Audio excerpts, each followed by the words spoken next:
Hi കൂട്ടുകാരെ, എല്ലാവർക്കും സുഖമല്ലേ? ഞാൻ പുതിയൊരു നല്ല റെസിപ്പി ആയിട്ട് വന്നേക്കുന്നത് കേട്ടോ. ഹെവി ഫുഡൊക്കെ കഴിച്ച് കഴിയുമ്പോൾ നമുക്ക് വയറിനൊരു ഒരു ദഹനത്തിൻ്റെ പ്രോബ്ലംസൊക്കെ ഉണ്ടാകുമല്ലേ.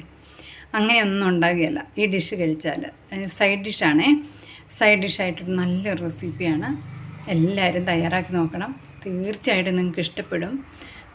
പിന്നെ ഇഷ്ടപ്പെട്ടാൽ ഒന്ന് സപ്പോർട്ട് ചെയ്യാനും അഭിപ്രായങ്ങളൊക്കെ പറയാനും മറ്റുള്ളവർക്ക് ഷെയർ ചെയ്ത് കൊടുക്കാനും ഒന്നും മറന്നു പോകരുത് കേട്ടോ. നല്ലൊരു റെസിപ്പിയാണ്. നിങ്ങൾ ഇഷ്ടപ്പെടാതിരിക്കുകയില്ല. തയ്യാറാക്കി നോക്കണേ. നമുക്ക് തയ്യാറാക്കി നോക്കാം. ഇത് തയ്യാറാക്കുന്നതിനായിട്ട് നമുക്ക് 1 കപ്പ് അളവിൽ ഉണക്കമുന്തിരി തിളച്ച വെള്ളം ഒഴിച്ച് സോക്ക് ചെയ്യാൻ വയ്ക്കാം. അരമണിക്കൂർ വയ്ക്കുക കേട്ടോ.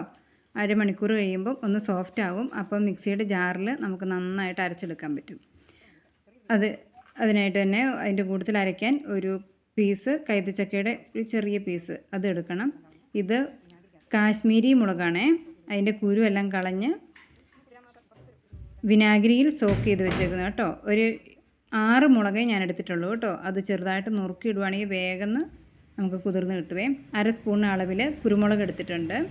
മുരിങ്ങയുടെ തൊലിയാണിത്. മുരിങ്ങയുടെ തൊലി ചെറിയ 2 പീസ്, കറുവാപ്പട്ട ചെറിയ 3 കഷ്ണം,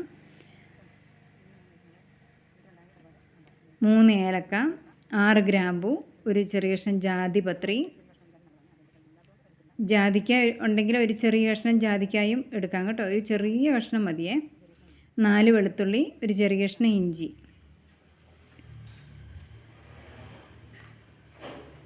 മുന്തിരി കുതിർന്നിട്ട് വന്നിട്ടുണ്ട്. അത് നമുക്ക് ജാറിലോട്ട് ഇട്ട് കൊടുക്കാം.